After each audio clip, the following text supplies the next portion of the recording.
sacred matters. Dr. Pargament.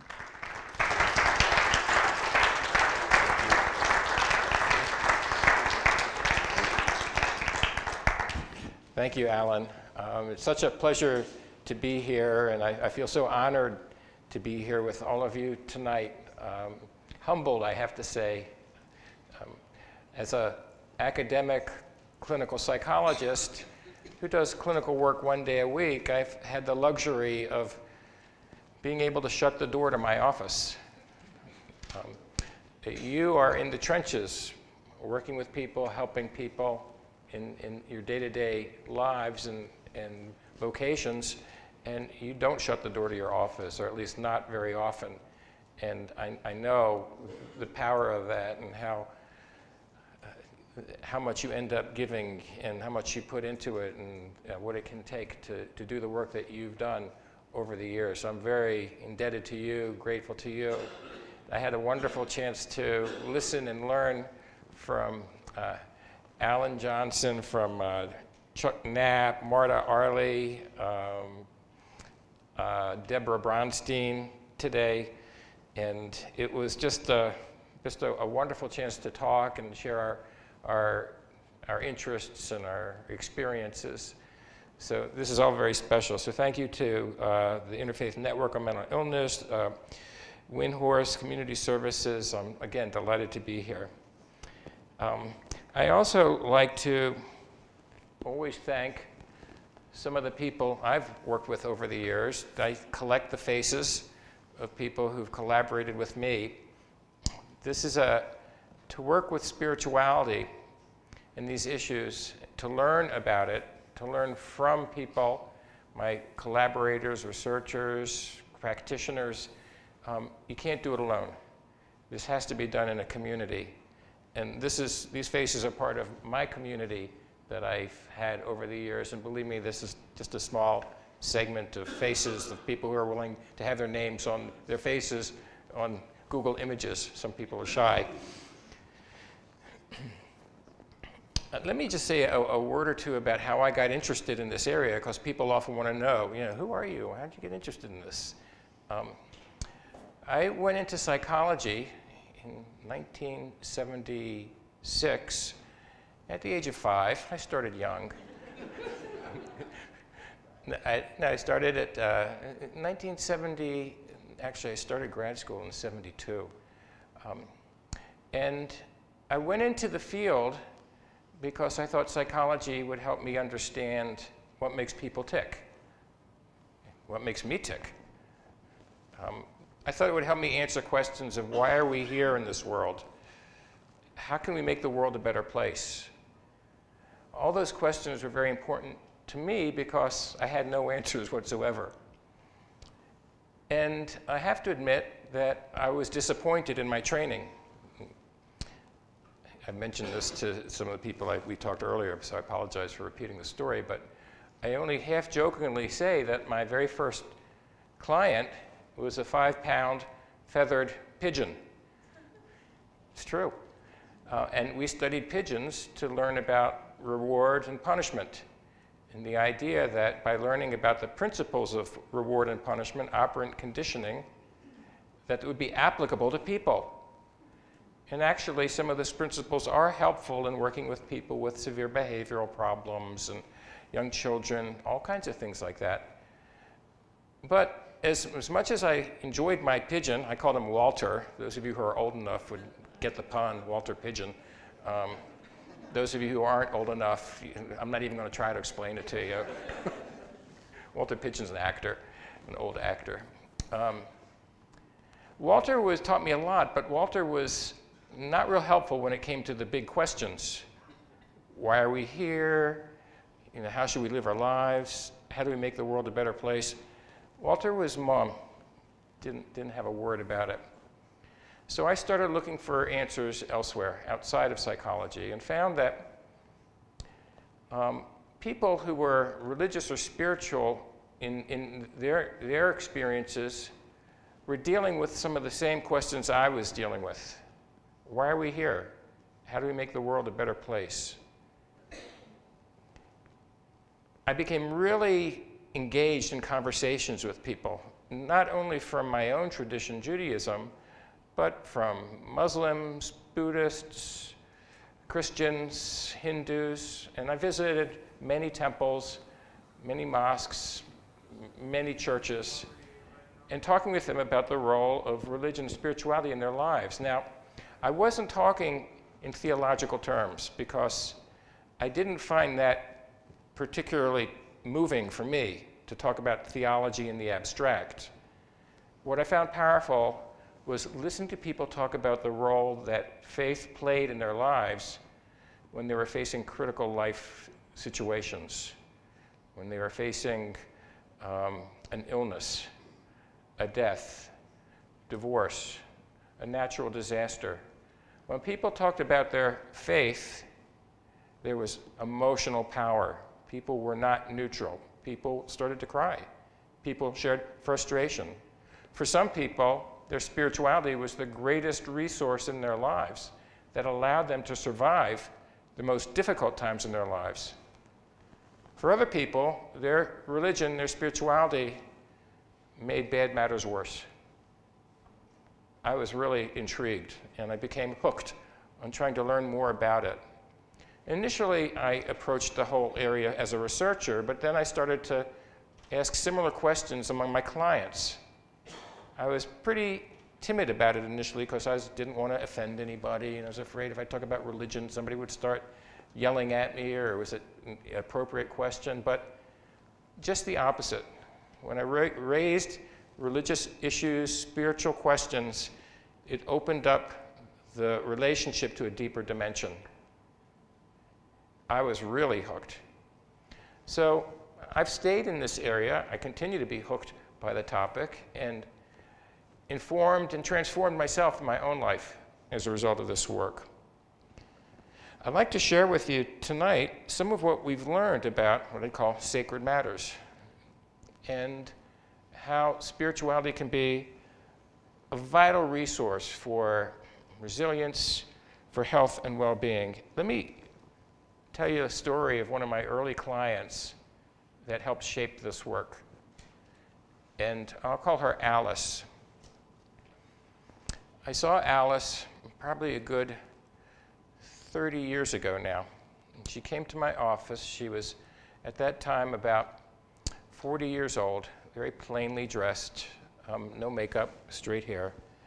And I liked her right away. She had a nice little dry sense of humor and a twinkle in her eye. I learned that Alice had been dealing with bipolar illness since the age of 13, when she was first hospitalized. Her life had been a series of roller coaster rides, from very dark, deep, depressive lows when she'd be suicidal and need to be hospitalized. She was on average hospitalized twice a year over the last 30 years. And her depressed periods resulted in the loss of her job. Family members didn't want to have anything to do with her. She had lost she wasn't able to have a sustained relationship, a romantic relationship. So Alice was living a very marginal kind of life. When I first worked with Alice, and she'd seen many, many, many mental health therapists in the Toledo area. She knew all the therapists, psychologists, social workers, psychiatrists. She'd been on medications, and she was never able to achieve stability of mood for any sustained period of time.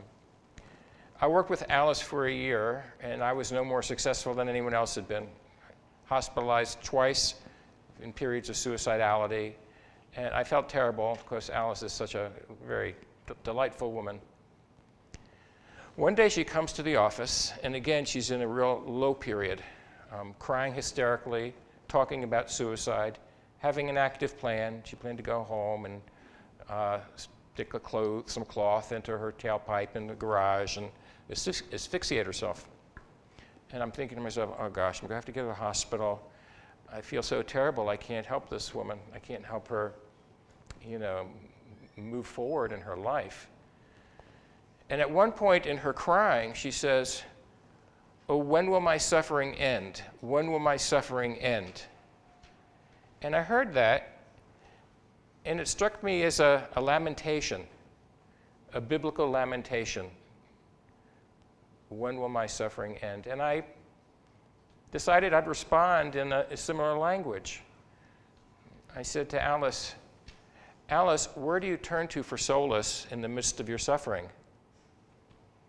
Now, I'm not a solace kind of guy. I don't usually talk about solace.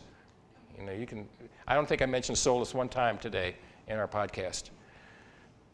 But it seemed appropriate for Alice. Where do you turn to for solace in the midst of your suffering? And she stopped, and she looked at me, and I could see she was considering something. And she said, well, I haven't told this to anyone, but when I was 13 and first hospitalized, they put me in restraints, and I was in, she called it the rubber room to make sure she wouldn't hurt herself in the hospital. And I was in the rubber room, and I thought I was going to die. I remember crying and crying and crying, thinking, this is it, I'm dying. And then I felt a warmth inside of me. And the warmth in the center of my chest began to spread out to the rest of my body. And then it spoke to me. And I said, wow, good clinical response. Wow. Who was talking to you, Alice? And she said, well, no, first I said, what did the voice say? And she said, I'm with you, I'll always be with you. I said, who is talking to you, Alice? She said, oh, that was God. God was telling me that no matter how bad things got, God would always be there for me. Again, wow. Have you ever had any experience like that since? She said, well, actually, I have. I have it when I hit bottom. I have it when I'm feeling so low. And then I feel God's presence telling me God is with me. And then she says, and sometimes I have it when I'm around people who I know really care about me. She says, like now. Then she says, do you feel it too? And, you know, in psychology, we're trained to deflect questions and to turn questions into questions. So I have been trained to probably say something like, so you're wondering whether I can truly share your experience with you. And thank goodness I didn't do that. Instead, I thought to myself what I was feeling, and I realized I did feel it too. It was what I called, and what we'll talk about later in my visit here, a sacred moment. Time had stopped. I felt like we were having a soul-to-soul connection. I felt like we were in touch with something real and true and deeply authentic. We'd cut through the surface. We were in touch with each other. So I told her that. We talked about her experience for the rest of the session. And as she was leaving, or before she left, I realized she'd stopped crying. She'd gone from hysterical, suicidal, to calm, talking, kidding around a little bit. The twinkle was back in her eye. And I asked Alice, you look like you're feeling better. Are you still feeling suicidal? And she thought, she says, no, I actually feel okay. I said, can you sign the anti-suicide contract? You know, the contract to make sure she wouldn't hurt herself, what we used a lot. She says, yeah, I can sign the contract. So she signed it. And as she left, I stopped her. I said, you know, Alice, you said something before that really struck me. You said you've never mentioned this experience to anyone before. And again, remember, she'd been in 30 years or 20 years at that time of mental health care. And she had never mentioned this experience to anyone else. I said, why not? And she looked at me, again with a twinkle, and she said, they already think I'm crazy. And that stuck with me. And I thought, you know, that's exactly right. They probably do think this type of experience would make her crazy. And what a sad commentary on our mental health system, because her sense of spiritual connection had kept her alive. That was the most important resource in her life. And I realized it, and that became the focus of our work together. How to cultivate her spiritual connection. The problem I saw, and I talked to her about it, was that she was only able to tap into that sense of spiritual connection when she hit bottom. And could she cultivate that more regularly so it wasn't a last resort, but it became a more regular part of her life, which she did. And at the end of the hour, I'll keep you in suspense. I'll tell you a little bit about what she did with it and how I worked with her and where she's at right now. So that really convinced me early on that, boy, we need to take a more careful look at spirituality and the part that it can play in treatment. So let me summarize some of the things we've learned and its implications for resilience and health and well-being. Now, usually in these talks, we start off with a definition of spirituality, and I could do that too, but I'd offer one that nobody would agree with. And that's the way it is with definitions of spirituality. You can't offer one that everybody agrees with. It's too, we see spirituality using different language through a different lens. So there are probably as many different definitions of spirituality as there are people in this room. So I'm not going to go there. I'm assuming that spirituality is, by definition, ineffable, meaning hard to put into words. So how do we define something that's hard to put into words? Well, I've found that the most useful way of doing it, particularly in talking about it, is to do it obliquely, not head-on. In the Hebrew Bible, Moses and Aaron were told, don't look at God head-on. If you do, you will die. The radiance, the light, will kill you. So you could only look at God, get a glimpse from the back. I think of it sometimes as how you try to see things from the corner of your eye. You can't really fully see it. You just get a sense of it. Well, that's, I think, the way to approach spirituality. Indirectly, maybe through metaphor. And so I want to share with you one metaphor that I found really useful for understanding spirituality. And I'll illustrate it by having you do a little task. What do you see?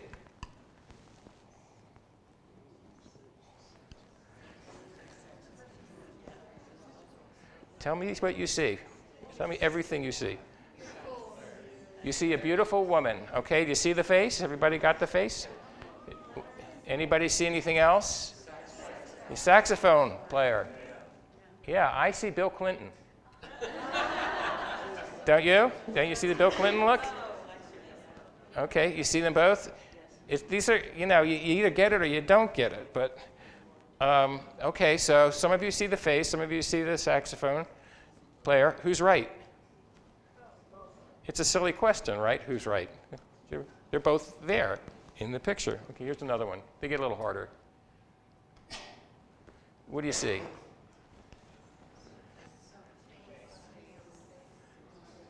What do you see?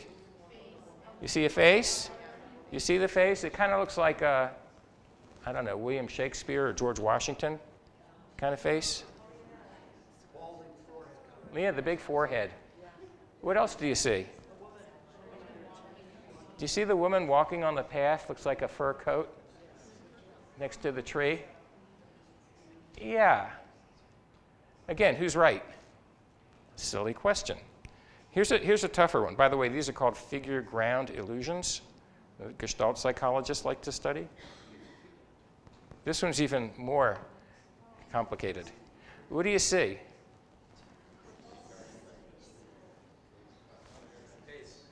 Okay, do you see the chalice? Okay, the chalice is pretty straightforward. What else do you see? Yeah, do you see? Well, let's go with the faces. Do you see the faces? Okay, that's pretty straightforward. What else do you see? Do you see a guitar player? Do you see the guy's nose and mustache? The mustache is the bottom of the guitar. The eyebrow is his sombrero. Do you see that?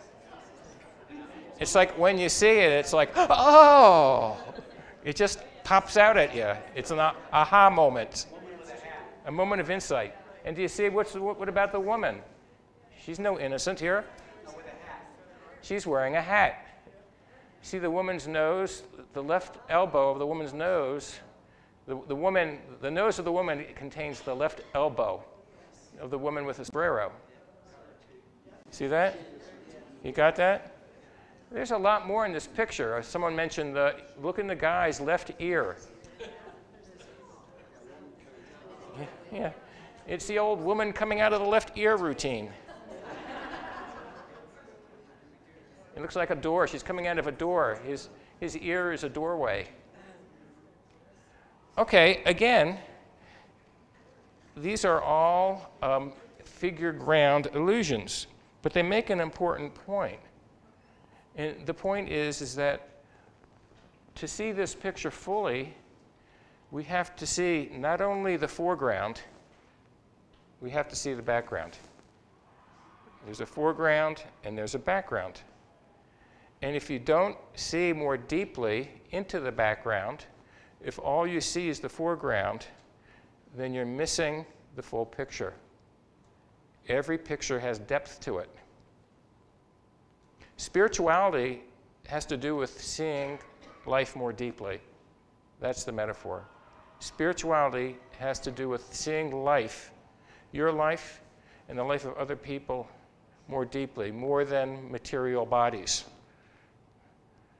There's more to them than meets the eye. That's spirituality. And part of the challenge in spirituality is cultivating that ability to see, to perceive both the figure and the ground, to be able to hold the picture with depth. Does that make sense to you? Okay. I talk about this in terms of being able to see something sacred. And by sacred, I'm referring not only to concepts of God or transcendence, but also sacred qualities, such as transcendence, being able to see that aspects of life have a deeper dimension to them, that there's an otherness to life. There's something other. There's something that's extraordinary to what we experience in our lives. Rudolf Otto, the theologian, talked about things that are wholly other, that are beyond the familiar, outside what he called the limits of the canny. That's one sacred quality. Another sacred quality,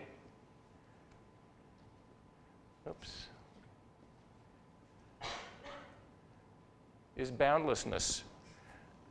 The quality of things that fall outside of ordinary space and time. Times in life where time and space seem to be suspended, where we experience things that fall outside our usual ordinary sense of time. And the poet William Blake captured that when he talked about the ability to see a world in a grain of sand. So even in a grain of sand, we can see something that's boundless. Heaven in a wild flower. Appearances are deceiving. There's something deeper. Infinity in the palm of your hand. Eternity in an hour. A third quality that makes things sacred is ultimacy, the sense that some things are of deep reality to them. And Gandhi talked about no God higher than truth. Gandhi spoke of truth as a divine-like quality. These are just some examples, but the point in this is that virtually any aspect of life can take on sacred quality and character, that we can see depth to any picture. Any picture has the potential for depth.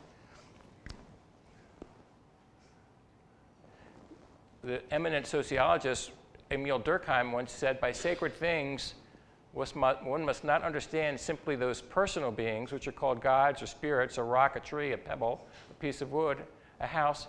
Anything can be sacred. Anything can be sacred. Think about that.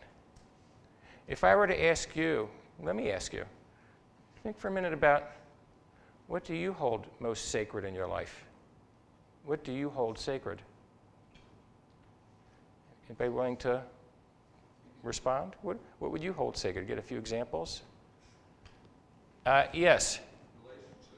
Relationship. Any relationship in particular, or all relationships? They all have their own sacred quality. Okay. Relationships. Okay, very nice. Other, what do you hold sacred? May I ask you, what do you hold sacred? Yes? Being, my being, your being, our existence, the fact that we're here. Just being here, existence is sacred. And it's beautiful, yeah. Other sacred aspects of life, yes? My grandchild. Your grandchild. I'm with you. Yeah, I can show you some pictures and some video. Yeah, it's just unbelievable. Yeah, just an amazing, amazing, miraculous event. Yes? Holy ordinary. I'm sorry? The holy ordinary. The holy, I'm sorry? The ordinary. The ordinary, that we can find sacredness in the ordinary. Beautiful. Other? Yes? Openness in the moment. Openness in the moment. Do you want to say a little bit more? I don't think I can. Yeah. Okay. Openness in the moment. Yeah. Being receptive and open. Openness to the moment. Okay. Yes, Marta. Improvisational music. I participating in improvisational music.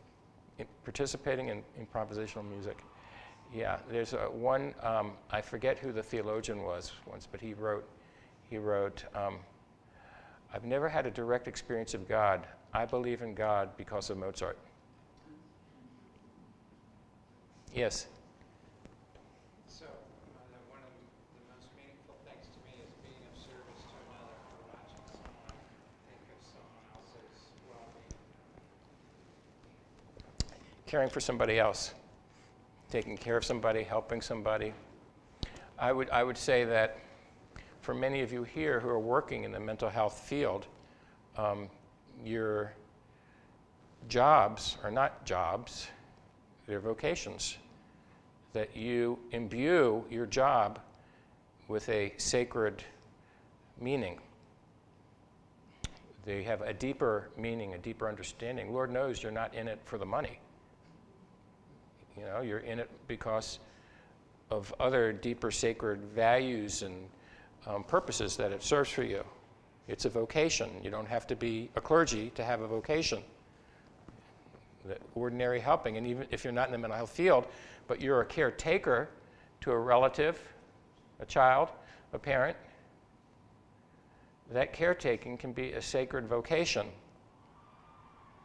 Well, you're getting the point. I've collected some examples of how people can perceive sacredness in virtually any aspect of life. And let me give you some examples I've collected. This is actually from the diary of one of my grad students. She wrote it when she was 14 years old. She's a gifted writer then. She is now too. But listen to how she describes people and God. She says, God has a deep, raspy voice. God is a jazz singer. She's plush, warm, and rosy. God is a grandmother. He has the patient rock of an old man in a porch rocker. He hums and laughs. He marvels at the sky. God coos at babies. She is a new mother. I love that. God coos at babies. Well, I can go on, but the point here is that when she sees people, who does she see? Yeah, she sees God in people. She sees the divine spark. She sees something of sacred value within people. So people can become carriers of sacredness. This is an interesting quote that a friend of mine, Fereshte Amadi, a psychologist from Sweden, collected. She interviewed people in Sweden with cancer. Now, Sweden has, I think, the highest proportion of atheists in the world, and this is an atheist quote. But in Sweden, nature is sanctified. In Sweden, being outdoors and in nature is a way people often experience something transcendent. Listen to the way this woman describes her experience in nature. Listen to the sacred language, even though she's an atheist. She says, whatever happens in the world for me or others, nature is still there. It keeps going. It's a feeling of security when everything else is chaos. The leaves fall off, new ones appear. Somewhere there's a pulse that keeps going. It's timeless. It's a spiritual feeling if we can use this word without connecting it to God. This is what I feel in nature. So though she's an atheist, she's still able to attach sacred qualities to many aspects of life, particularly nature. And we've actually done some research with other atheists in the United States and found that atheists as a group often do attach sacred qualities to many aspects of life, even though they don't believe in God. One more example. This is a quote by Harold Kushner. He says, "Where is God? God is found in the incredible resiliency of the human soul, in our willingness to love, though we understand how vulnerable love makes us, in our determination to go on affirming the value of life, even when events in the world would seem to teach us that life is cheap." So God can be found in virtue. God can be found in the highest human qualities, that God instills qualities of sacredness in these virtues. We could go on. You've mentioned many qualities and many aspects of life that you hold sacred, and I've given you some too. Now, I want to point out that these aren't unusual perceptions. We did a national survey here. Carrie Doring, my colleague at Baylor School of Theology, led this study where we just gave these questions to people in the United States. Do you see evidence of God in nature and creation? 78% of people in the U.S. said yes. Do you experience something more sacred in life than simply material existence? Remember, seeing more deeply, going beyond the material? 76% say yes. Do you see God's presence in all of life? 75% of people in the U.S. say yes. These are not unusual perceptions. People tend to look at life through a sacred lens, through the vision, that optic. Now, this isn't a new idea. The religions of the world have gone to great lengths to try to teach people how to see the world through a sacred lens.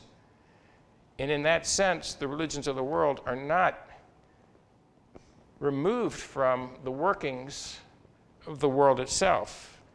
They're concerned about both heaven and earth.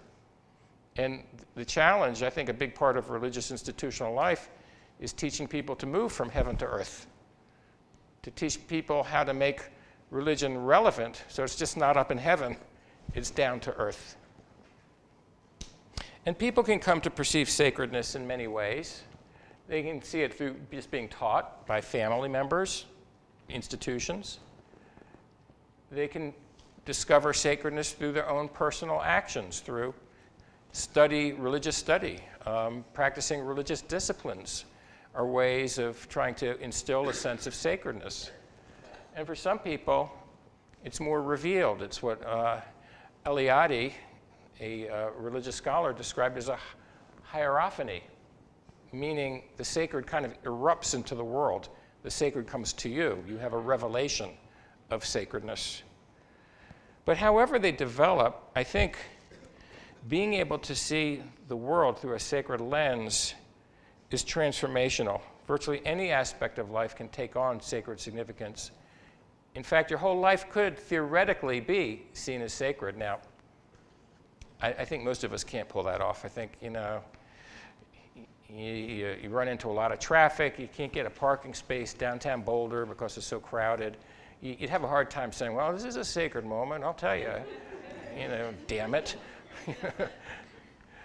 But look at the words of Frederick Buechner, who was a Protestant theologian, and how he seems to be able to do it, but he's a remarkable guy. He writes, "Listen to your life, see it for the fathomless mystery that it is, in the boredom and in the pain of it, no less than in the excitement and gladness. Touch and taste your way to the holy and hidden heart of it." And this is the key thing. "Because in the last analysis, all moments are key moments, and life itself is grace." All moments are key moments, and life itself is grace. I go, wow, you're really something. If you can really do that, That's quite an accomplishment to see all life as key moments and life itself as grace. That may be something to aspire to.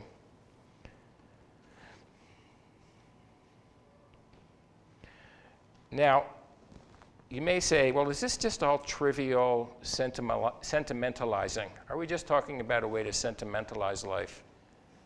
Does it really matter if you see life through a sacred lens? Does the capacity to see more deeply actually make a difference? Think about what you hold sacred, because you were talking about things you may hold sacred. Ask yourself, has it changed somehow your experience of what you hold sacred? Has it changed your experience or relationship with what you hold sacred? I'll just ask you again, what do you think? Does holding something sacred change your relationship to it? What do you think? Notice it a lot. I'm sorry? Notice it a lot. You notice it a lot more. It's sacred. It matters to you. Yeah, it becomes a focus of attention, doesn't it? Yes? It allows me to not try to control things. Be humble. To be humble. Yeah, I mean, when you're in the face of something sacred, doesn't it put something into perspective? Sometimes it can reveal our humanness and the immensity of whatever it is and the awesomeness of whatever it is that we're holding sacred.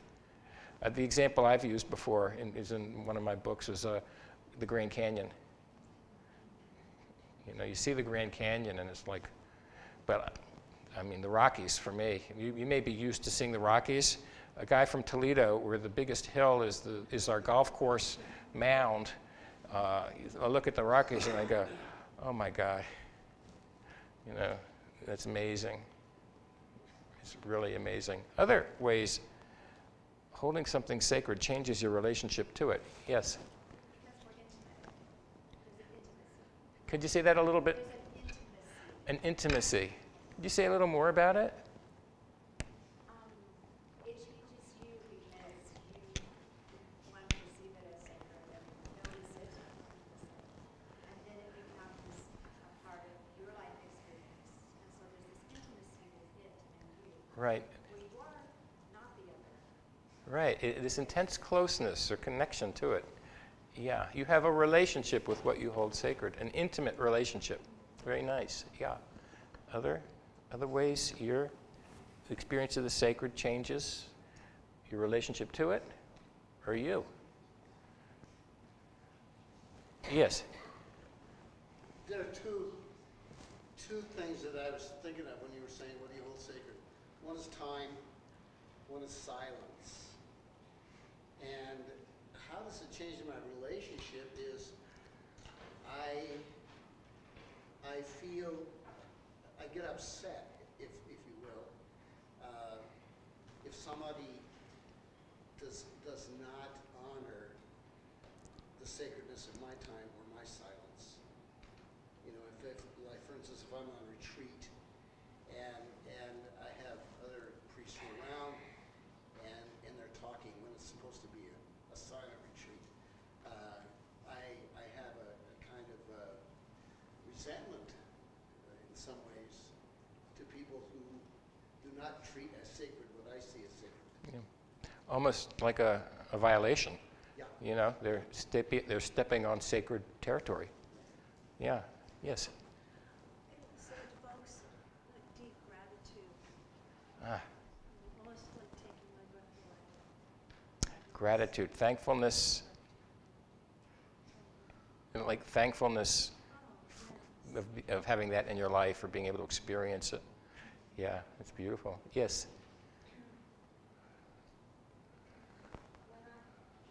Whatever I hold sacred, I'm more open to being taught by it and to learning and being changed through it. It opens doors. It creates possibilities that may not have been there before when you're encountering something sacred. Yeah. Let me share with you some of the work that we've done, the conclusions we've reached. Some of them overlap with your conclusions. Of course, it's taken us 20 years to do this and lots of papers and publications, and you get it in 5 minutes. Thanks a lot. But I'll share some of what we found. And this, I'll be interested in your reactions to this too. First of all, we can think of the sacred as an organizing force. Whatever we hold sacred tends to become something of higher order value. It becomes a defining force in our lives. Now, our identities consist of many, many labels, but what we hold sacred tends to be at the highest of the list, and things then are subordinated to it. So, who's the new grandmother? Yes. As a grandmother and a grandfather in sympathy with you, that role is going to become a higher order defining quality of our lives, where we're going to put other things lower on the priority list to be there for our grandchildren because they're sacred. Those of you who see your work as a vocation, think about how your life is organized in terms of your vocation, what you've given up, what you've sacrificed, how you spend time in your daily schedule around what you're holding sacred. I mean, you're here. It's 8 o'clock on a Wednesday night in the middle of the week, and you could be home, I don't know, listening to the latest crazy news. But you're here. Okay, well, that says something important. It's organizing your life.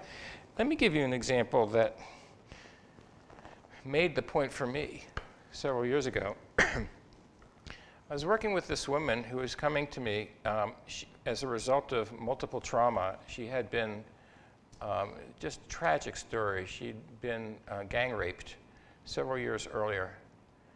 And she hadn't told anybody about it for that time period. And it took her a while to tell me about it. But I then learned over the next couple of years, because this work took several years.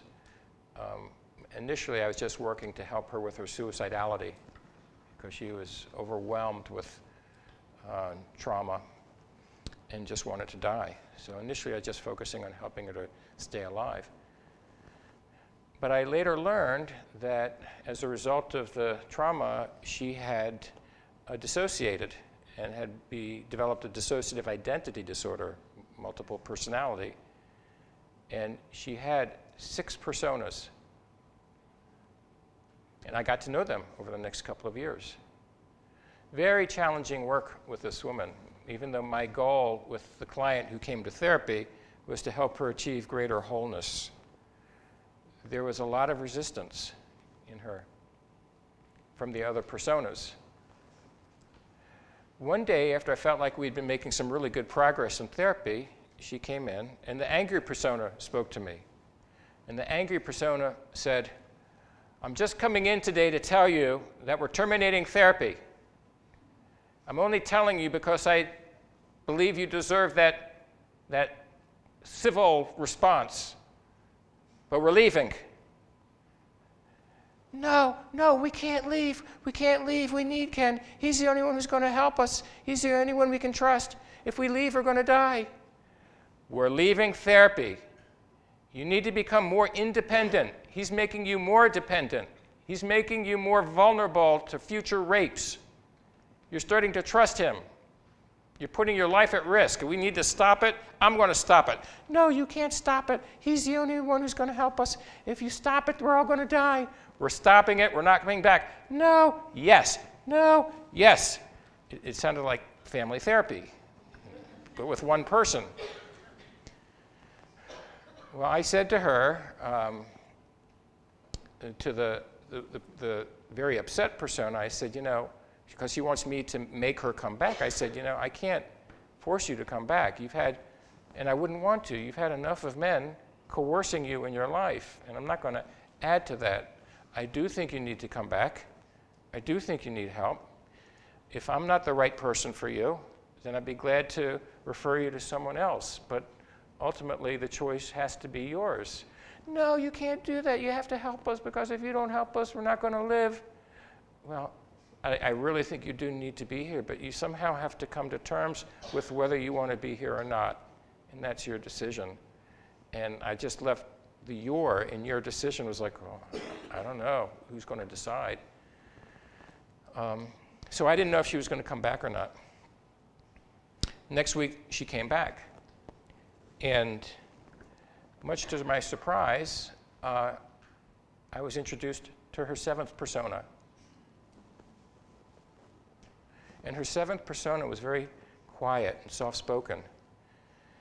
This client was never someone who, none of the personas expressed any religious interest. But this persona said, I'd like you to listen to something that I found from the New Testament. I think it would be very helpful. And then she goes on to read this verse from Corinthians. If the foot shall say, because I'm not the hand, I'm not of the body, it's therefore not of the body. If the whole body were an eye, where were the hearing? If the whole were hearing, where were the smelling? But now are they many members, yet but one body. And the eye cannot say unto the hand, I have no need of thee, nor again the head to the feet, I have no need of you. Nay, much more, those members of the body which seem to be more feeble are necessary. And they were quiet. She quieted the other personas. She quieted me. And I come back with my ubiquitous, wow. And I didn't know that Paul was preaching to people with dissociative identity disorder back in the day. But I mean, it looks like a verse for people with DID, because it speaks to the importance, the necessity of wholeness. You can't simply remove a part of who you are. All the parts of who we are necessary to our functioning. And so I realized she was speaking of wholeness. She was the persona that was the voice, the advocate for wholeness. She was the spiritual persona. She was the spiritual persona. And she was my greatest ally in trying to achieve some wholeness in the therapy. Now, the problem was her spiritual persona was fragmented from the rest of her, just like all the other personas were fragmented. And somehow the goal was trying to achieve integration and wholeness of all these bits and pieces so she could function more effectively in her life. But that's the point, that the sacred, whatever it may be, tends to be an organizing force for all of us. Another quality, another kind of consequence of seeing the sacred is it becomes a precious object. Whatever we hold sacred becomes a precious object. It becomes the thing we'd be willing to sacrifice ourselves for, that would preserve and protect at all costs. I think sometimes, similarly, of the sacred, it's a magnet. It's what draws us forward. We are lured to the future by the sacred. It's what propels us forward in life and keeps us going. Another clinical story, you can tell I like to tell clinical stories.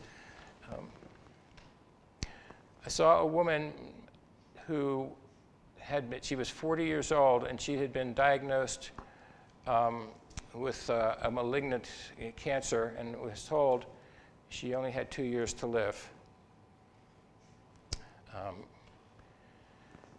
The doctors had told her that's if she was willing to get major surgery and chemo and radiation therapy too. She was going to go through quite an ordeal to survive 2 years. And I asked her, well, how could I help you? And she said, well, she's 40 years old, and her son is 10 years old. No, her son was 9 years old. And he was going to be, her goal, her vision, her dream was to be there for her son when her son got bar mitzvahed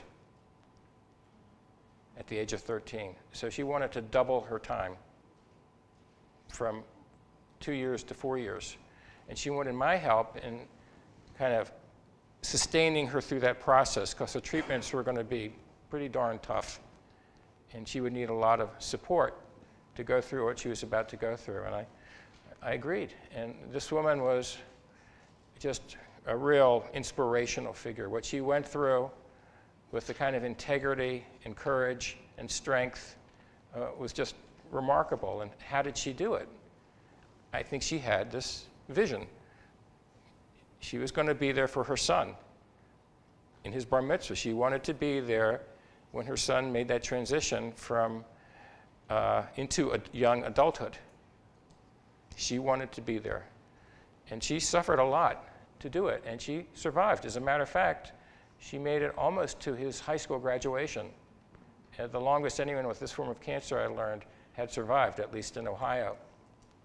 How did she do it again? I think she had this powerful reason to live. It's what Viktor Frankl talked about. Having a why to live allows you to tolerate or put up with just about any how. Having a sacred purpose, a precious object to lure you forward.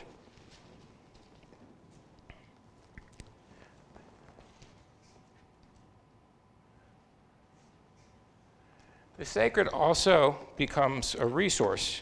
We tend to draw on what's sacred to keep us going. It's our asset. It's the spiritual capital we draw on. I know with all these pictures of my granddaughter, Emmy, I find myself just taking them out, a few times a day, just looking at these little video clips of this little baby looking at a spinning toy, and she's kind of trying to master a smile at 3 months. So and her face is going, and every once in a while she gets it, and then she loses it. I mean, I just love that. And it makes me feel good. It's what, if I'm having a rough day, I pull out those pictures of her, and it's like an asset. It keeps me going. It's my spiritual capital.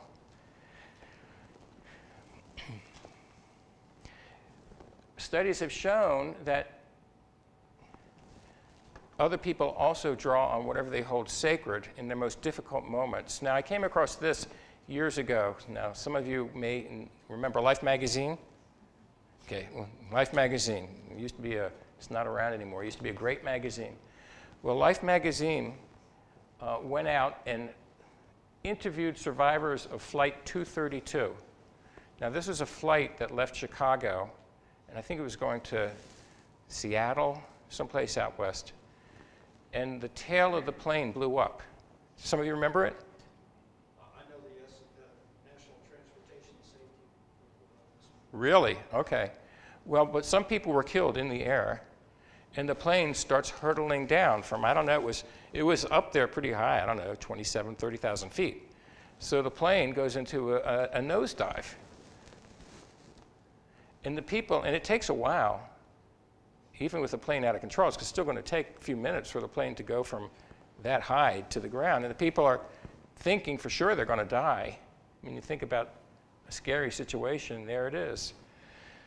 In Life magazine, fortunately, some people did survive. Not everyone was killed. So here comes Life magazine interviewing the survivors, asking them, what were you doing when the plane was going down?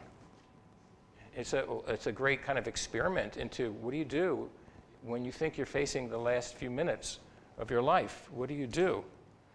And what they found in these interviews, what I noticed, they didn't make a fuss about it, but I thought, wow, this is really pretty important. Virtually every one of the interviews they did, the person who felt they were losing their life made use of some kind of religious symbol or practice in those last couple of minutes. Almost everyone. One man writes, the plane was moving more erratically. I knew it wasn't good by the increase in activity of the stewardesses. The guy next to me at -4 minutes said, we ain't gonna make it. I noticed the nun across from me had been praying on her rosary. I remembered I had a cross in my pocket. I pulled it out and held it in my hand for the rest of the ride. Sacred resource. Another guy says, I'd done a lot of Buddhist meditation in my life, and this trained me to become one-pointed in my awareness. I was totally focused on the braced position. Well, that's Buddhism. You focus, you attend, you're mindful to the very last second of your life, and you're trained to be mindful to the very last second of your life. That's a goal. And that's what he was trying to do, to live according to his philosophy. And the others did very similar kinds of things. So I think it's a fascinating illustration of the point that what we hold sacred becomes our resource,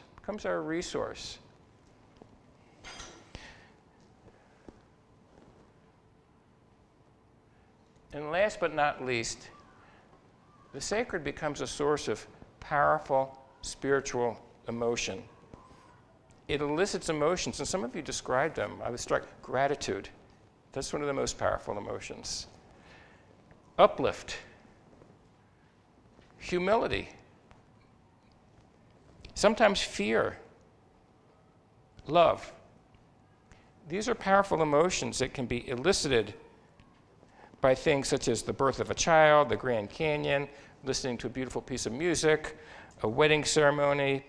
Whatever the trigger, these sacred events trigger powerful spiritual emotions. And the emotions can be long-lasting and life-changing. I just captured some of these: joy and awe. That's a hummingbird. And I love that the awe in their faces. Isn't that amazing? I love their faces. It's like, actually, awe is a universal recognizable emotion. Awe, people do tend to drop their mouth.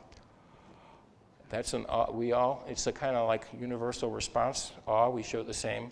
People can recognize it when someone's reflecting it. Gratitude. And love and compassion. Just as an aside, there's a lot of research that shows that people who attend their religious congregations regularly, once a week or more, they live longer. For people in the US, white Americans, frequent congregational attendance, it translates into a 7-year advantage in life expectancy. 7 years. For African Americans, it's a 14-year advantage. And huge. That's as big as stopping smoking. Actually, I had one guy come up to me and mention that, and he said, "So, does that mean that if I start going to church regularly, I can start smoking again?" That wasn't quite the message. But I've wondered why. What accounts for that added benefit in life expectancy, especially among African Americans? And I think it has to do with, and this is something we could test, I think it has to do with being exposed regularly to powerful, uplifting spiritual emotions. I think when you encounter awe and uplift and gratitude and love regularly, you're going to live longer. It creates changes in your body. That would be my guess.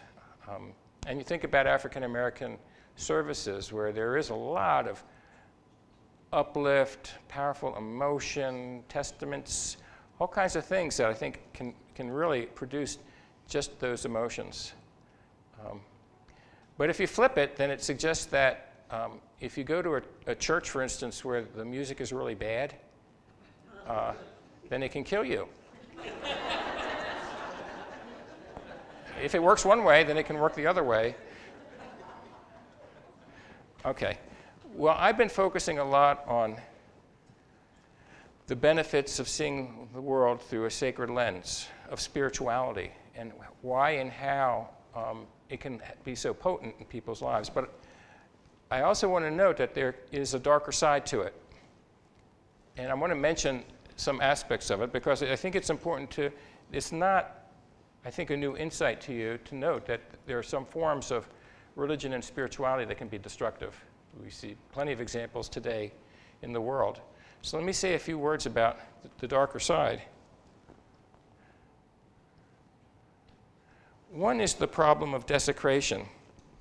And that's the kind of the flip side, that there are a lot of benefits to be gained by holding something sacred. But when you lose something sacred, or you feel it's been desecrated or violated, that's very, very painful. That can really lead to lots of problems. And I've noticed in my own clinical work with couples, for instance, that following a divorce, partners who see their marriages as sacred have more difficulty coming to terms with a divorce. It's sacred. And you've lost something.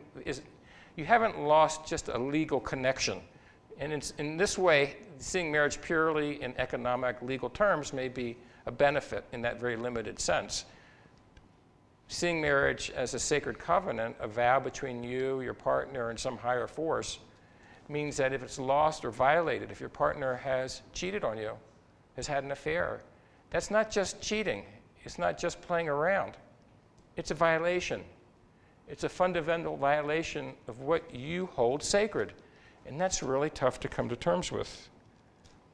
I think a lot of the conflicts in the world today, politically, geopolitically, have to do with people's perceptions that other groups have violated their sacred territory, their sacred values. And once you feel another group has violated what you hold sacred, then there are no limits. I remember Osama bin Laden justified 9/11 by saying that Americans had violated Saudi soil. Americans had violated Saudi soil. All bets are off then. But then, George Bush justified the wars in Iraq, in Pakistan, and Afghanistan by saying that 9/11 was a desecration of American values. I'm not trying to make a political statement here about what's right, what's wrong. I'm saying that when you perceive something sacred to be violated, it seems to justify extreme reactions. Matter of fact, we did one survey where we looked at the degree to which people saw 9/11 as a desecration, and then looked at what response did they suggest to 9/11. And we found that people who perceived 9/11 as a desecration were more likely to support the use of nuclear weapons, biological weapons. I came up with this item: we will kill the terrorists, their children, and their children's children. That was my biblical item. And they're more likely to support that type of extreme reaction. So when the sacred is violated, it may unleash powerful, powerful negative emotions and a willingness to engage in all kinds of actions. Yes? Well, let me just add, they'll go for decades and centuries. Look at the Civil War, the pain and agony that went there, and the issue that we're having with monuments. I think so. I think so. And the point of this to me is there's not going to be a solution to these issues until we recognize the sacred dimension of the problem. And that's why political solutions won't work without a recognition of the deeper dimension to violence. There's a sacred dimension to violence. So the point applies to life in general. We need to look more deeply at geopolitical conflicts as well.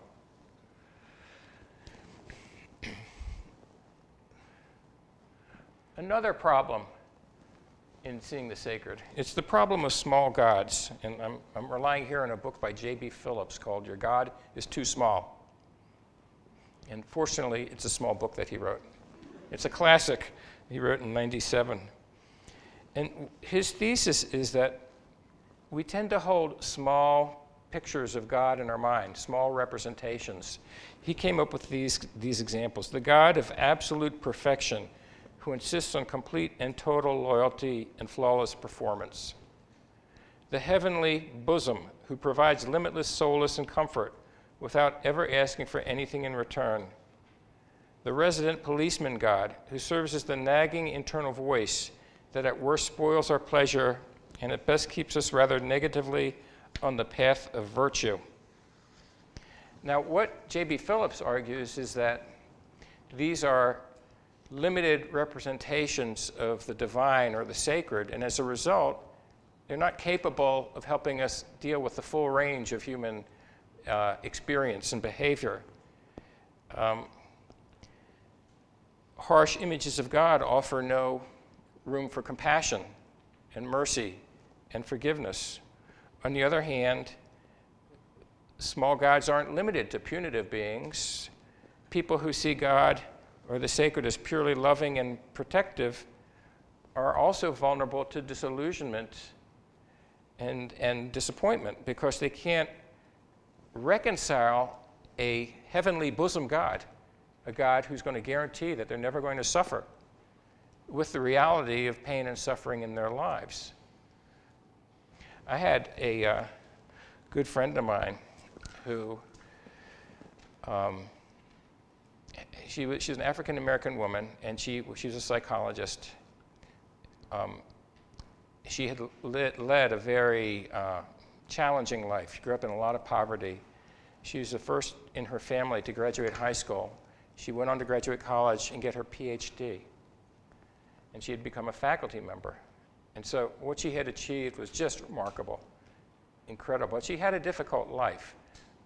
She had had a history of terrible relationships with men. She had a 16-year-old daughter, and the father wasn't involved in raising the daughter. She had done everything on her own. And she suffered a lot. She was often depressed. And I was friends with her. I wasn't close friends with her, but we'd go out to lunch occasionally. And I remember the last lunch that I talked to her at, she was happier, looking good, feeling good. And I commented on it, and she said, well, she's joined a new church, a New Age church in Bowling Green. I said, oh, well, it looks like it's really changed you. What's going on? She said, well, she's learned that all the pain and suffering she felt in her life isn't real. That it's just the lack of light in her life. She said, there is really no such thing as suffering or evil or pain. She said, darkness is simply the lack of light. So darkness isn't real. And I was just kind of struck by that theology. And I said, well, I mean, I hear what you're saying, and it sounds like it's making you feel pretty good, but I got to tell you, from my point of view, darkness is very real. Suffering is real. Pain is real. And I get concerned about it when you don't kind of accept the reality of the darker side of life. It's just one part of life. It's not all of it, but it's part of life. And she wasn't real responsive or receptive to that. Well, I learned about a month later that she'd killed herself. And what I heard afterwards was that she had been dating a guy a younger guy who was abusive, nasty to her, and she knew she needed to break up with him, but he actually broke up with her. And that was the last humiliation of a guy so inadequate who's breaking up with her. So she went home and she killed herself. And I know it was partly an impulsive action, because she loved her daughter, and if somehow someone were there to have stopped her and said, cool down, got her to a safe place, I think she would have regained her perspective, because she wouldn't have wanted to leave her child. I know that. But she did. And I think of it in terms of this notion of a small God, that she had a small God, a God who didn't allow her to come to terms with pain and suffering in a way that she could manage.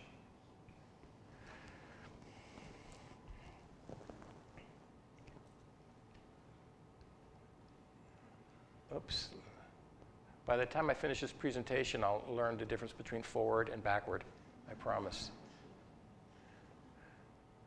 Mention problems of spiritual struggles.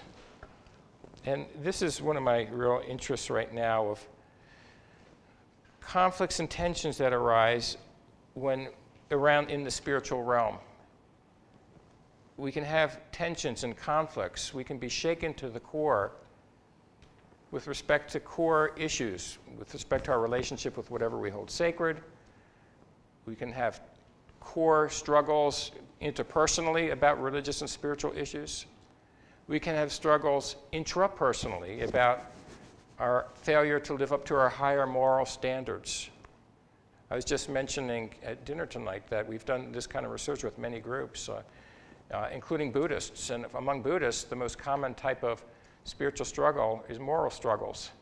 where Buddhists feel they're not living up to good Buddhist performance. And so we call that bad Buddhist. They're being bad Buddhists, and that's a source of struggle and pain.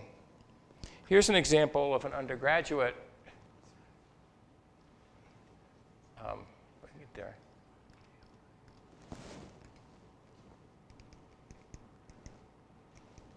Looks like a.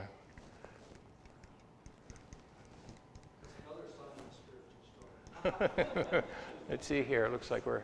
Can you move it forward? Yeah. Here's an example of divine struggle. I was giving a lecture on this to my undergraduate class, and this undergraduate student emailed me this email. 23-year-old. She'd been, no, not 21-year-old, also dealing with bipolar illness. She writes, "I'm suffering, really suffering. My illness is tearing me down, and I'm angry at God for not rescuing me. I mean, really setting me free from my mental bondage. I've been dealing with these issues for 10 years now, and I'm only 24. I don't understand why he keeps lifting me up just to let me come crashing down again." Hear that ongoing struggle? She's not rejecting God. She's wrestling with God, like Jacob wrestling with the angels. She's wrestling. And it's a source of deep pain to her. One more, can we go on to the next slide, please? Yeah. One more type of, just keep it going down, yeah. Is the problem, I call it the problem of false gods. And it's connected to struggle. That following a spiritual struggle, when people are shaken to the core, they can be left with what I see as a spiritual vacuum, a kind of hole in the soul.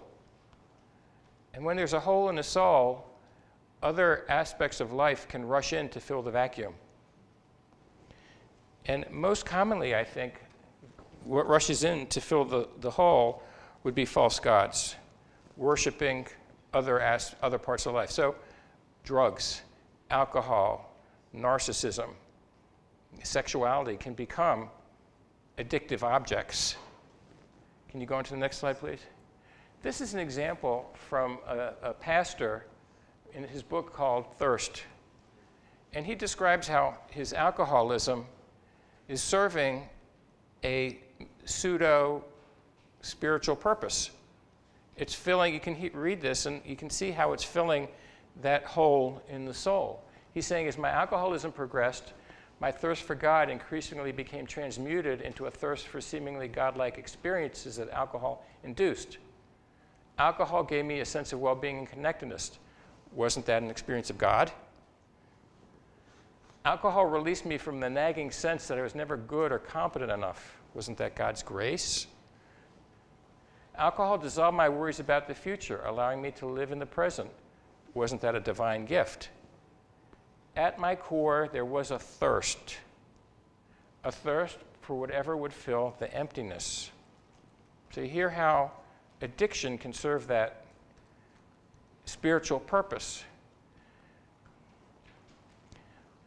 I actually find that idea of addiction serving spiritual purpose is a very optimistic, hopeful idea. Because when I work with people who are dealing with addiction, as you know, these are people who are feeling so helpless, so hopeless, and so awful about themselves. They feel they are worthless. They feel they are impure. To be able to say to them, you know, I think you have a spiritual yearning. I think your addiction is reflecting a desire for something larger than yourself, something greater than yourself, something deeper than what you're pursuing right now. The problem is you're approaching it in the wrong way. If you could replace the alcohol or the drugs or whatever it is with a more authentic God or more authentic source of sacredness to you, then I think you would be feeling much more satisfied in your life.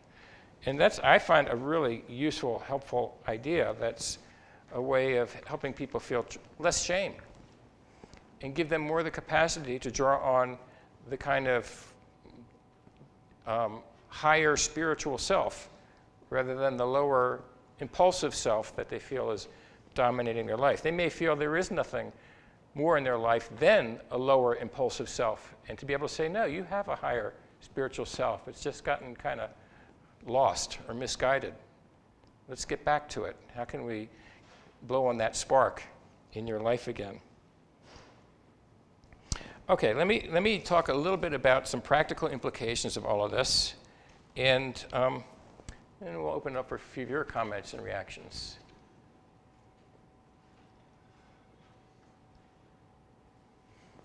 One implication is pretty obvious. We have to stop whispering. We have to stop changing the subject when spirituality arises. We have to talk about it. And it's not rocket science to ask some questions about the spiritual life of our clients, to ask them to elaborate on the role it plays in their lives. When I was, several years ago now, one of my former graduate students was in charge of the transitional unit at Bowling Green State, at the Wood County Mental Health Center in Bowling Green that served people with coming in and out of the hospital with mental illness. And we were talking about his work, and I don't know how it came up, but I mentioned, well, have you ever done a spiritual group, a spiritual discussion group in your unit? He says, no. And he said, that'd be a great idea. So we took the idea to the board of the mental health center, and they didn't think it was such a great idea. And the biggest reaction we got was, well, if you encourage people to talk about religion or spirituality, they're going to decompensate. They're going to become psychotic, and they're going to make a fuss in our community. And I said, well, I don't think that's really the case. I don't think there's any evidence of that at all. And they said, well, we just got a lot of concern. I said, I'll tell you what, let's do an experiment. Let's just try it out for 6 weeks and see how it goes. And we're going to be super careful. We'll monitor everybody really carefully. And so finally, they agreed to do it. So we created this spiritual discussion group. And we had it all very well planned out, with every week a different kind of topic. And we had no idea what to expect. Well, what we found was that the group, once we opened up the conversation, they just took it and ran. And they didn't stop talking the whole 6 weeks. For some of them, their spirituality was like Alice, the woman I mentioned in the beginning, what had allowed them to survive. That's what kept them going, their faith. For others, their religion, their spirituality enraged them. They were so angry at the church. They were furious at God. They felt they had been abandoned by the very people who said they would be there for them. But again, nobody was neutral. They were all going back and forth. And they kept talking, and no one decompensated. No one had to be hospitalized because we were talking about religion. The only complaint we got at the end of the group was, we're just starting and you want to stop it. We kept the group going for 2 years. And we could have kept it going longer. If you build it, they will come. What's that from Field of Dreams? If you open the conversation, people will go there, and the conversation will become important and fascinating. Another important practical implication is just encourage people to tap into their spirituality as a resource. Oftentimes, people with significant mental health problems lose touch with what works for them. They stop eating. They stop sleeping. They stop talking to friends. And they stop their involvement in some kind of spiritual practice. Well, why not encourage them to re-engage? Why not encourage them to find a spiritual spark? Let me give you, this is a story that, I like this story. This one's, I still laugh when I think about it. I call it the case of my boring client, Joe. And I didn't call Joe boring to his face, but it was a real issue for me because I would see Joe at 2 in the afternoon every week. And this guy, which is my slump time, I rarely get sleepy at 2 in the afternoon. And Joe was he was an accountant, and he was dealing with depression. Very low, monotonic voice. How you doing, Joe? Okay. What's going on with you now? I'd always try to pick myself up. I don't want to join him in his depression. What's going on?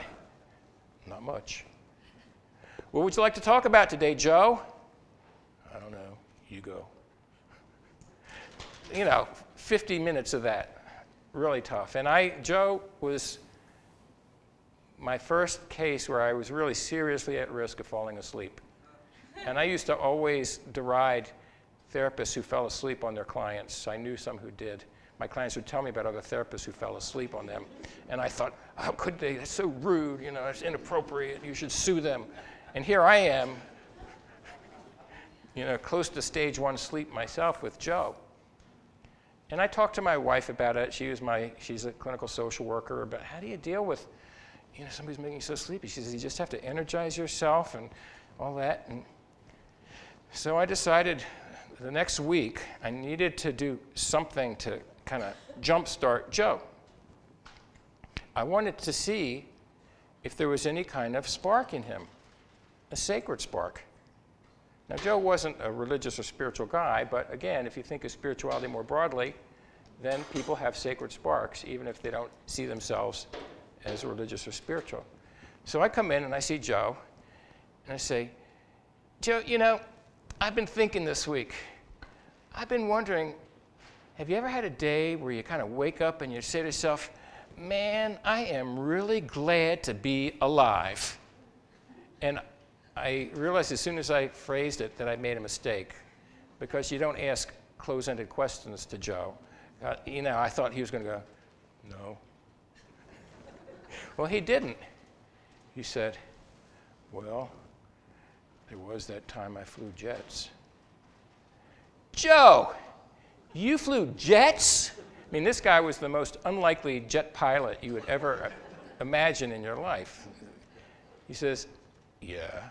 I said, how did you get into flying jets?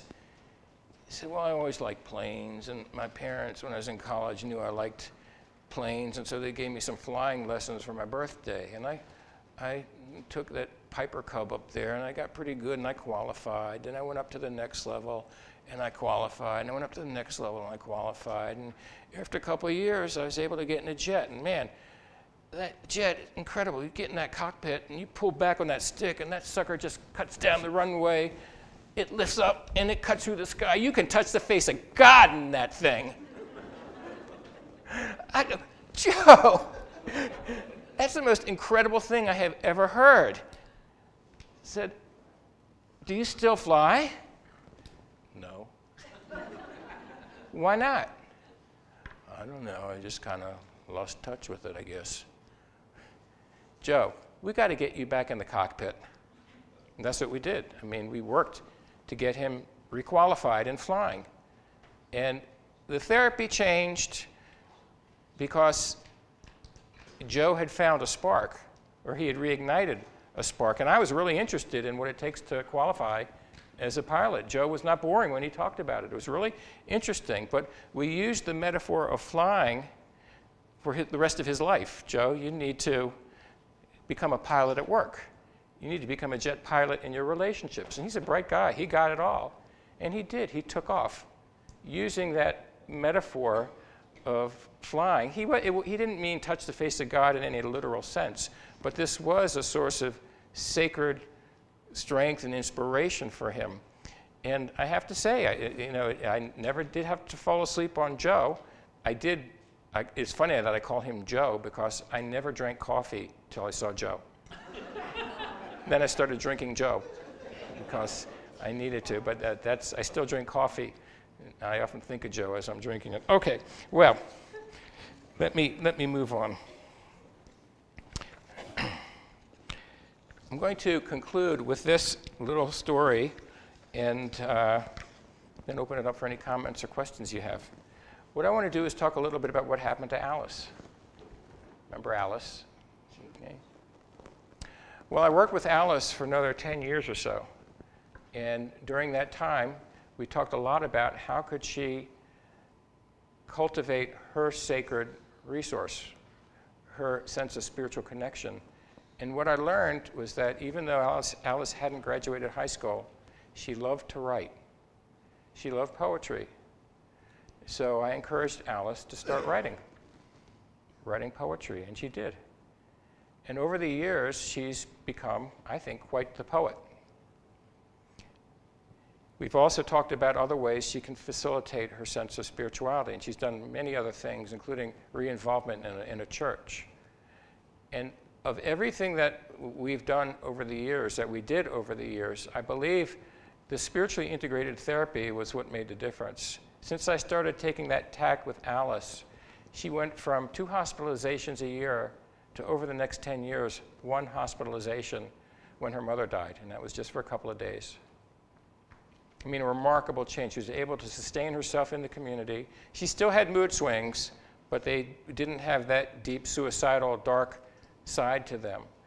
And unfortunately, she developed a progressive neurological disease, and so she's been in a nursing home for a number of years now. But she's managed to keep her spirits up. And she still sends me, I'm still in touch with her, she sends me her poetry. I tell Alice that I come out and I share her poetry, and she loves it. She says, "Oh, did people like my poems?" And so it really gives her a lot of satisfaction to know that we have her permission to listen to some of her poems, and it gives her so much satisfaction to know that these may touch you too. So let me move ahead here and read a poem by Alice she sent to me. Fireflies.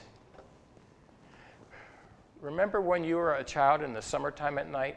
There were tiny little yellow lights going off and on continuously. I always thought they were flies carrying little lanterns so they could see their ways in the darkness. Sometimes the fireflies blend in with the stars. Remember when you feel in the darkness. Look around. There's always a flicker of light to give you a glimmer of hope. Think back when you were a child and remember the fly carried his lantern. He found his way. You will too. That's from Alice to you. Yeah. So let me stop here and let's talk a little bit about some of your reactions to the power of integrating spirituality more fully into people's lives and integrating spirituality into our efforts to help people with psychological problems. Thoughts, reactions? Yes? So when you brought up, when you brought Joe out, the way you did that was your question, which was, when you get up in the morning, or was it actually the question, or was it like your authenticity, your feeling, like just being, just like your persona? Because it seems like I would tend to go, no, I haven't felt that way. Yeah. I mean, how do you really bring it out? Well, I did what I would call the question I gave him. Joe, is there ever a time when you wake up and you feel glad to be alive? That's what I would call a psycho-spiritual question. The purely psychological question would be, Joe, let's talk about some things that are a source of satisfaction for you. Yeah. The psycho-spiritual hints at a deeper dimension when you feel glad to be alive. And I said it with emotion because the spiritual aspect of it really demands. If I said, oh, have you ever have a time when you feel glad to be alive? So yeah, it's you have to raise the question that gets at the deeper dimension, but the other thing is you have to listen for the response that shows you where the spark is. Now, Joe didn't respond with any traditional religious reaction, but he responded with emotional power. And as I've mentioned before, the sacred is many things. One thing it's never boring.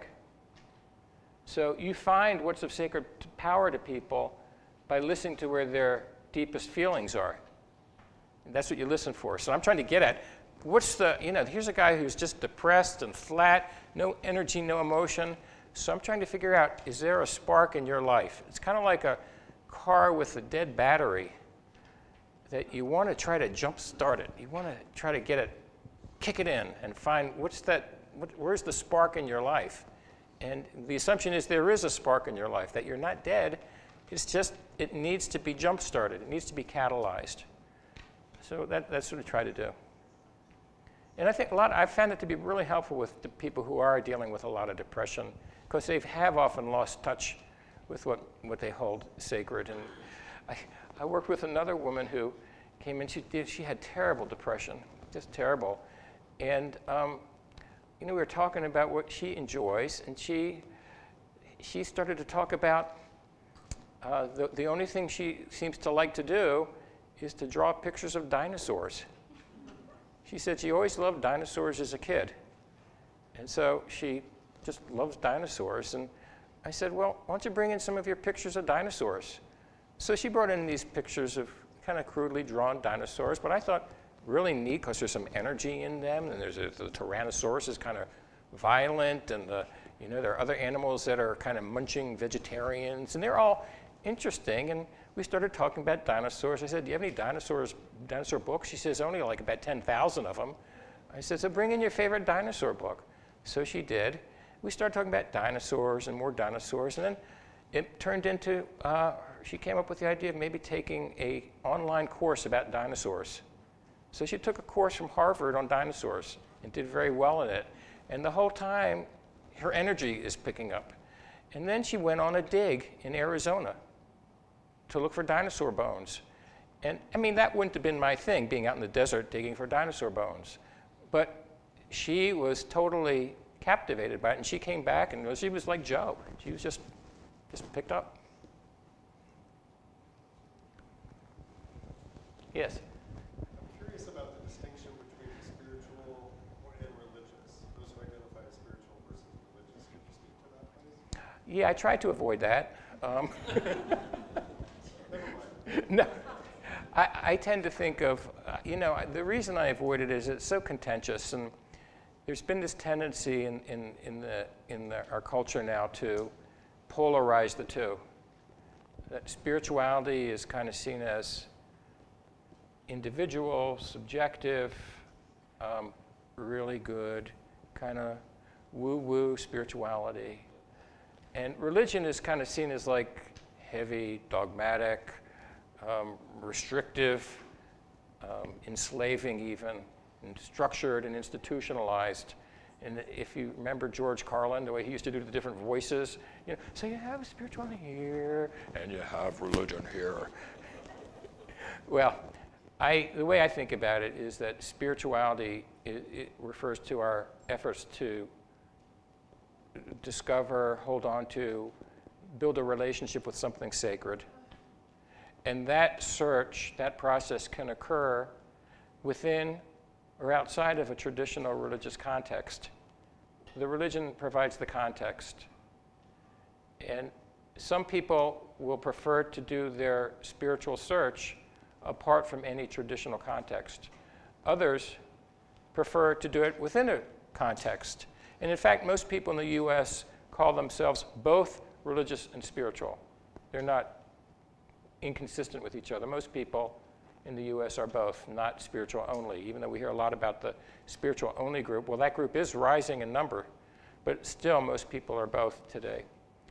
I would say that even people who choose to pursue an individual spiritual path outside of an institutional context tend to start to form groups, because there's a yearning to connect to people around what you hold sacred. It's just, Durkheim talked about it. To do it purely alone, it seems to be contrary to a basic human impulse of sharing whatever we hold sacred, that you want to share. I connected with you because you have a granddaughter or grandson, a grandchild. Yeah, a grandchild. And you tend to connect around things you hold sacred. It's just the way it is. So the individual spiritual expressions become small spiritual groups, larger spiritual organizations, and I think pretty soon we're going to have spiritual churches. They'll be called the Church of Spirituality or something. And it's just be a new form of a religious institution. So I don't know. That's some of my thoughts about it. Now you know why I steered clear of it. Yeah.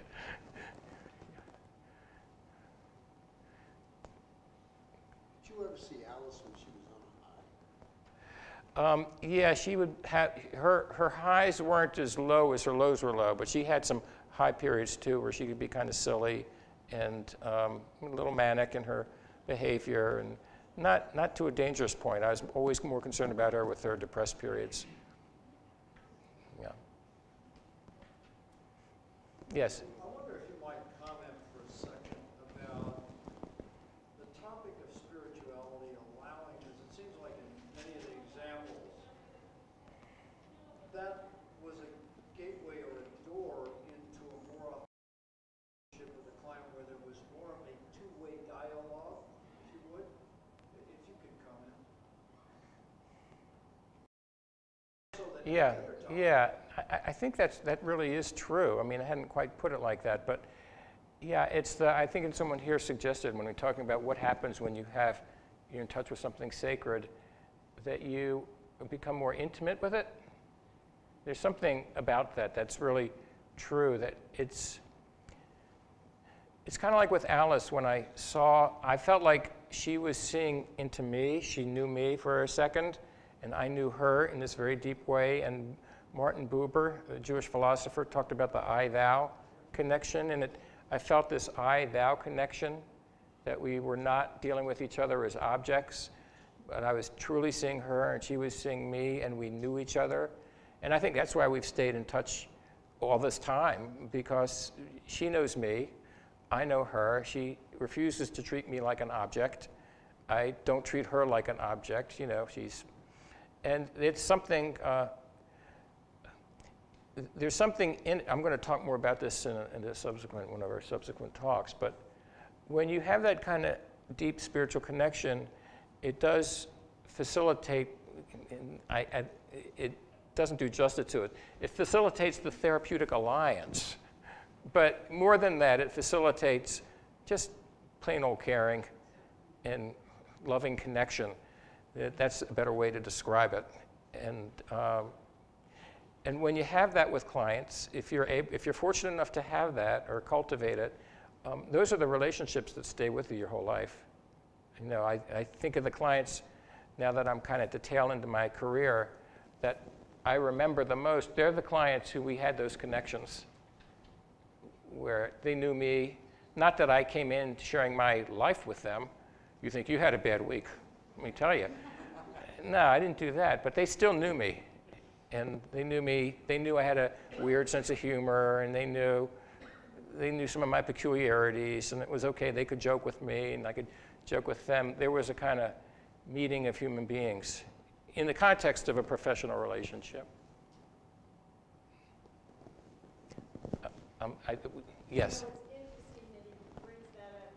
I was just in a meeting about how we're going to design Boulder with the new Alpine Balsam East Bookends, part of the Civic Center, and it's a big presentation, and it's aspirations that anyone would like, up on the screen. And then afterwards, it's like thanks and goodbye. And like I had so many questions coming up as the thing was going along, and none of that could be entertained. But I told the person that was running it, just like I didn't feel like I got anything out of it. It was, and I feel like the city could have really gotten a lot out if they just interacted directly more. But in these days, there's social mobilization, there's email so much, and really the one-to-one needs to be reconnected with. And I think that would make our whole culture and your job so much easier. You can retire, and everybody, all the psychologists can retire. Because people inherently need that. That's where we started, and that's what we need to go back to. Yeah, so it's not just a question for mental health. It's how do we structure a world, a society where there's more opportunities for sacred connection. And it seems like sometimes in my darker moods that we're heading in the opposite direction, where particularly in healthcare, where there's a movement to medicalize it to computer records, where physicians have to bring in computers and type their notes out in front of patients, and they don't like it, but that's the reality. And all these things that kind of guarantee that you'll never have kind of sacred experience in that helping context. There's so many forces operating against the deeper, of the spiritualizing our lives. Yes? Yeah.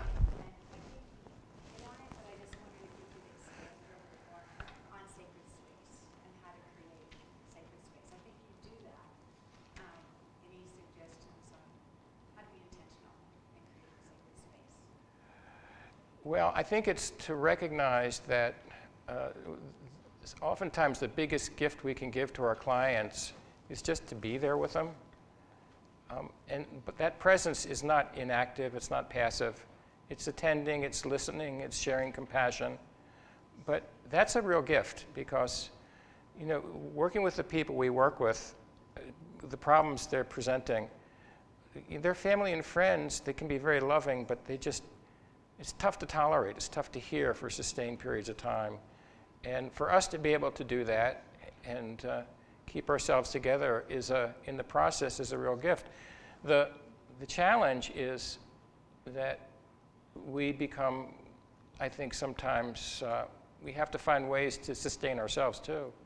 Because in that being present may mean we're going to become vicariously traumatized. You know, you hear so many sad, scary, terrible stories in people's lives. And to be there and to listen and to be fully present means you do have to take it in some.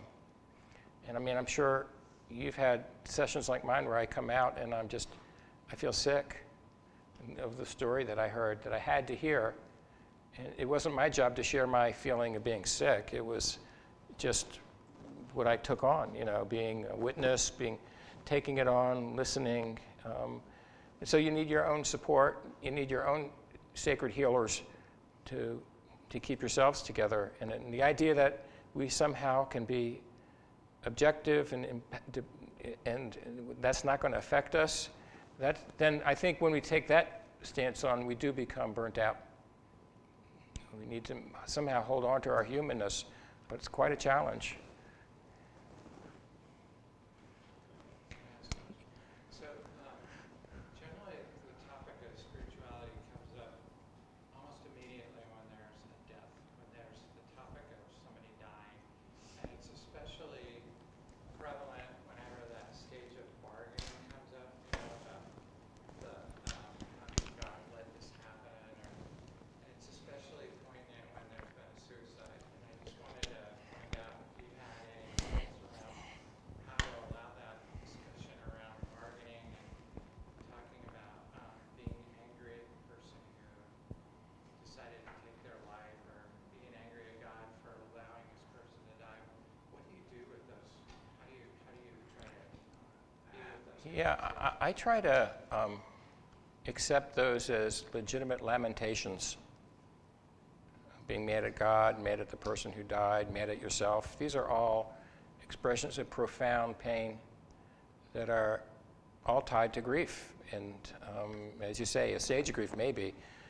For some it lasts a real long time. But it's a legitimate lamentation that needs to be treated as lamentation, which means it's heard, it's normalized, it's okay. And sometimes I encourage them to read stories of other lamenters, depending on what tradition they come from, so they realize they're not alone in their lamentation. And my general experience has been that if you give people a chance to lament, they can then eventually move from lamentation to more of a communion. They reconnect. If you try to stop the lamentation, then you're seen as one among the many who just don't understand, and that, I think, can lead people to sever their relationship with any type of religious or spiritual involvement, as if you're trying to talk them out of the legitimacy of their pain. I think it's totally legitimate, and I try to listen, support them in it, and have the kind of hope, call it faith, that in lamenting, they'll come out the other side. I mean, Psalms are a beautiful example of it. They're the Lamentation Psalms. in the Bible are, you can take them, and the Lamentation Psalms start with a lament, and then they move to some kind of ultimate hope. So there's lamentation, but then the lamentation doesn't have the final word. The lamentation is contained in a larger, hopeful context. But it can take a while to get there. So. Well, you had taken us in a long way here. I thank Ken for being here in his wholeness. Thank you. Thank you. Thank you. It's your competence and your humanity shine forth. We thank you, Ken, very much. Thank you very much. It's really great. So for those of you who have not registered tomorrow, it's done. The 2 sessions are full tomorrow, but Friday is open.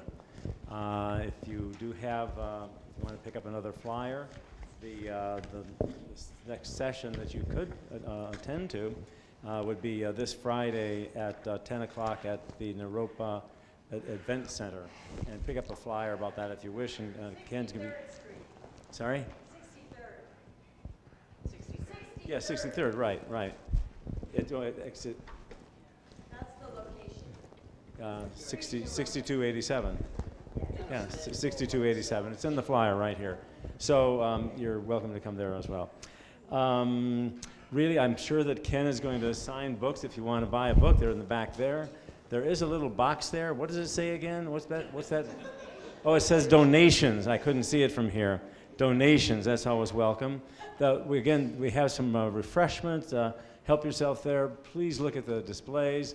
And if you'd like to receive more information about what continues for the Interfaith Network on Mental Illness, what were programs, we do have a list there if you want to sign with your email address.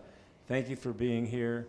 And be well, be spiritual, and see you next time. Good night.